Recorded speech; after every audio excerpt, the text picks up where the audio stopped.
What's up, YouTube? Hey, this is Vanner F13 here. I'm super fucking excited. Sorry about the language if your mom's in the room or whatever.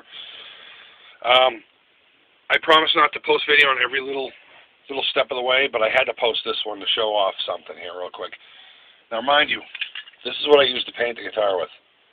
And I guess what I'm doing with this video is proving that if you do it right, you can get excellent results on the cheap. This can was $4. I got 2 of them. This one's almost empty.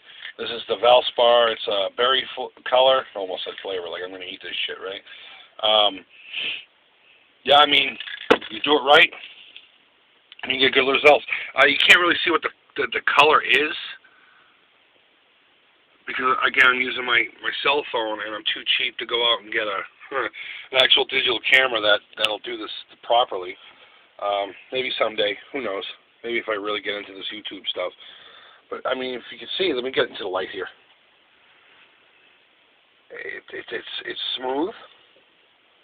It's kind of glossy. I haven't even put any clear on this yet. What I've just been doing is treating this like I would any other guitar with the proper equipment.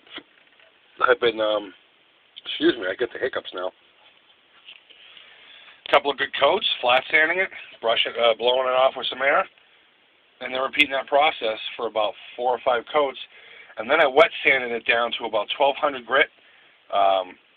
If you don't know much about wet sanding, I'll explain that more later as I clear it.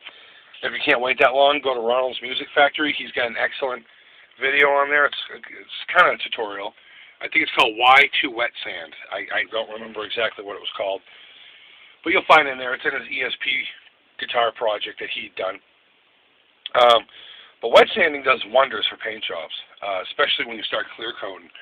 And the idea behind that is with rattle can or with any kind of paint, really, you get these little bumps, and you all know that if you've ever painted before.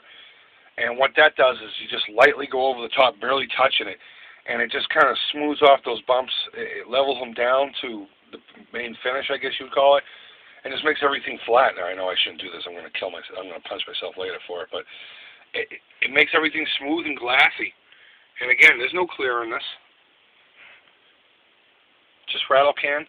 And it's proof that you can do things on the cheap and get excellent results. Excellent. I'm not saying this is a 100% professional paint job, but when it's done, I guarantee no one will really notice unless they really examine the body deep.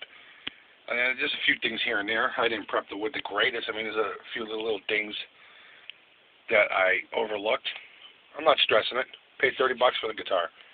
And so far, I only have about maybe $20 into it. And I'm already pleased.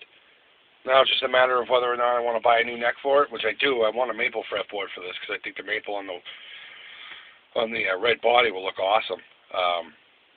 Pickguard wise, I put the white pickguard that the guitar came with on it, and I thought that looked classy as hell. So maybe I'll go with the white pearl. I've done the black pearl over red, and I think that looks awesome. I don't know if I should focus on the look so much anymore now that it's painted. It's going to be my thrash metal tribute. I mean, it's a Charvel.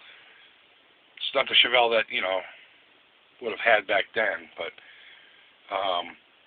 single humbucker. Probably wired directly to the jack. I might not even put a volume in it. I don't know. I mean, I got all that space to do all kinds of cool wiring. Maybe I'll put 80,000 pickups in it and wire them in all kinds of weird distorted ways and just have a whole bunch of little buttons going up and down.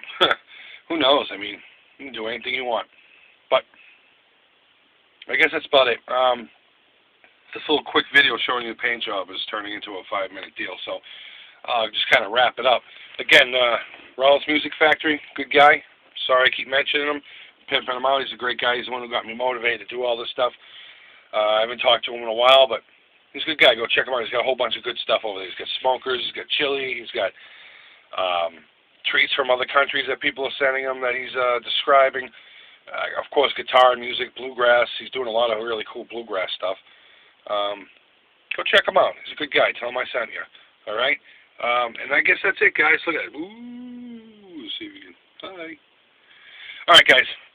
Take it easy. Have a great holiday. If I'm not on here in time for that, this is probably going to get uploaded after the holidays anyway. But if I did, I hope you guys had a safe one and a fun one, of course. Just remember, holidays don't take vacation, so... Or said, shit, that was dumb.